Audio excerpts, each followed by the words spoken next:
Bueno, pues una mica és per explicar el canvi que hi ha hagut en el departament, en l'antic departament d'escoles, que ha passat a dir-se Departament de Centres Educatius, entre altres coses perquè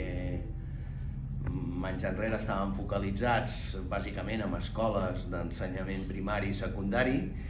i volem obrir-nos a una sèrie de col·lectius que en aquests moments estan estudiant. Sobretot extendre'ns a formació professional,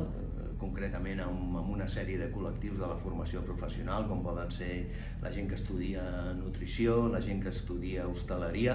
perquè aquests són cabdals en els objectius del banc, que és combatre el malbaratament alimentari. Aquest departament va tenir un canvi important el 2020, amb motiu de la pandèmia. Vam tenir que desenvolupar nous rols perquè no podíem anar en aquell moment a les escoles i una de les coses que vam fer va ser dissenyar una sèrie d'eines de manera que entre el professor i els alumnes poguessin treballar amb aquestes eines sense la nostra presència física.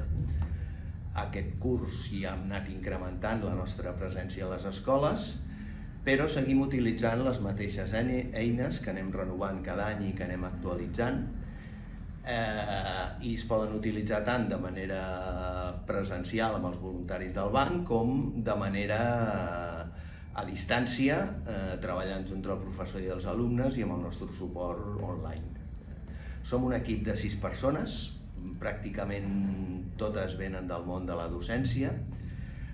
Ens generem els nostres pròpies eines. Tenim actualment un aplicatiu per les xerrades de sensibilització en què parlem de malbaratament alimentari, parlem de sostenibilitat alimentària,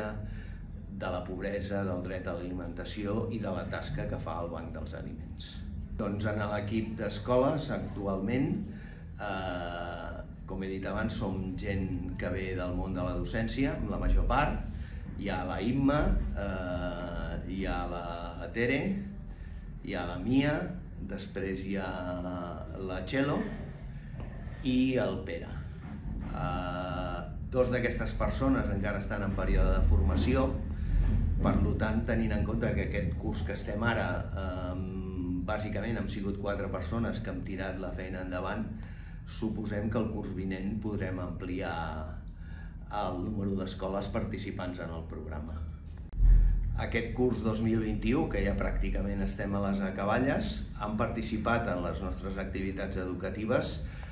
més de 3.000 alumnes. Hem generat unes 93 activitats,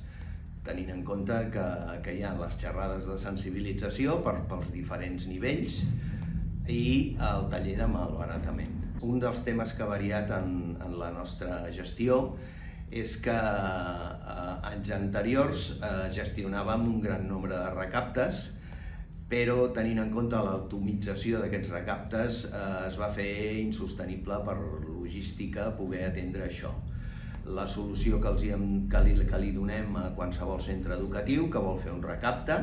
és oferir-li la possibilitat de fer-lo de manera virtual o, en tot cas, si vol recollir aliments físicament, el que fem és que el posem en contacte amb una entitat afiliada al banc propera al domicili del centre educatiu i així evitem llargs desplaçaments i evitem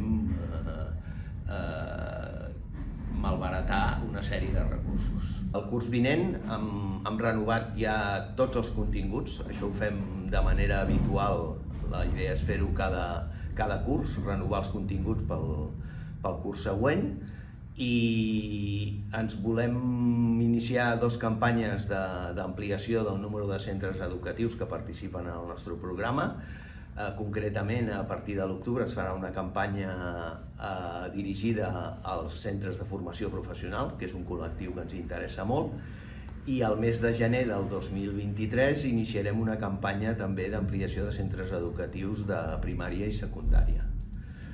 Aquests continguts hem creat dintre del propi grup de l'equip de centres educatius han creat un grup específic per la creació de continguts,